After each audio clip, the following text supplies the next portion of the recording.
To pick up where I left off, join me while I show how I painted a beautiful pink plumeria cluster in watercolor while spending a week in Depot Bay, Oregon with my family. This watercolor was painted in layers over the course of 2 sessions with 1 day off in between. The art supplies used were Arches watercolor cold press paper that's 140 pounds, and I used it in a tablet. And then also I'm a fan of Winsor & Newton professional watercolors, and the brushes, it's just a collection of brushes that I've had for a while. To talk first about brushes, I vary what I use depending on how I feel. I'm no longer loyal to any one brush, brand, or type. After painting for 40 plus years, I can adapt to just about anything, no matter the quality, including papers and paints. And you can too. This goes for all the art supplies mentioned in this video. If you have another type of paper that takes watercolors and other types of paints, just use those. Though I stick to professional caliber paints and surfaces, I know for a fact that cheaper watercolor paints work just fine for most people.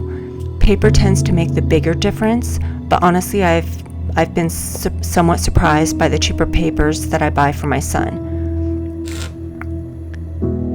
From my own teaching experience, I've seen student quality paints stay the same in terms of color and richness for years. Watercolors today are extremely light fast, which means the paints won't fade. For those of you who are more concerned about true archival quality, you can research the grades of the different paint brands and their colors and the papers that go along with that. I'll go over that in detail in a future video at some point. To name the basic colors used, they are sap green, new gamboge, and I'm not sure if I'm really pronouncing that correctly, permanent rose, cobalt blue, plus grays that are already mixed on my painting palette, and a few other minor colors. Here's my thoughts on these colors for this piece and why I use them.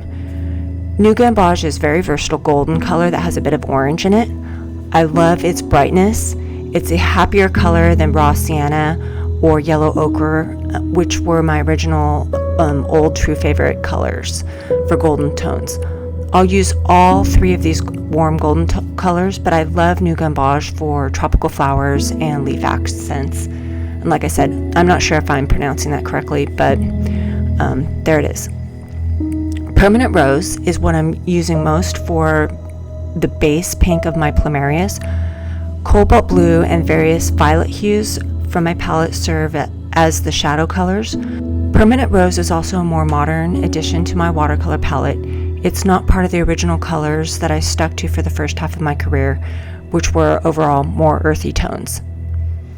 There are 2 greens that I love right out of the tube. One is sap green and the other is hooker's green, and I mix greens with various other colors. Mixing green is honestly an art form in itself, but for now I'll tell you that I'm just trying to make my leaves bright and cheery.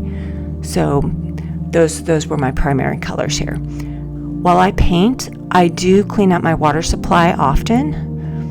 Refreshing my clean water supply is now more about the ritual of renewing and breaking up the painting session than it actually serves the purpose to keep the colors bright.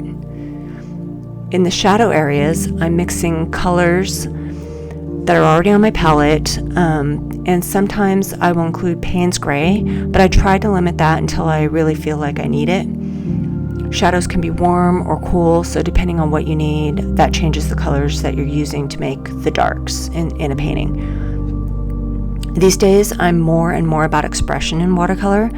I'm more about painting freely, and that includes colors that could be surprising, like a bit of cobalt blue in the background color of a leaf. It breaks up the greens.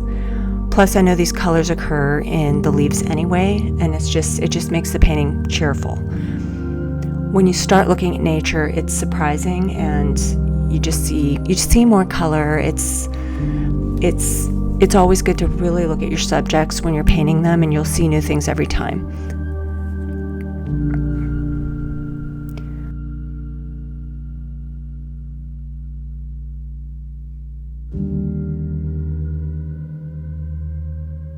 At the end here, I was able to create a good little watercolor painting study that I'll incorporate into something in my art business. Maybe this painting will appear on a small makeup clutch or a hardbound journal. What do you think? Share in the comments if there's anything you'd like to see specifically. I'll also share what I decide to do with this little painting in a studio vlog session soon. In my next painting video, I'll be showing either an underpainting for a small kawaii scene that has mountains, or the creation of a larger scene that has a canoe. So stay tuned for that. And if you'd like to support my YouTube channel, please subscribe and hit the bell notification. And YouTube loves it if you leave a comment and hit the like button, because that tells people that my videos are worth watching.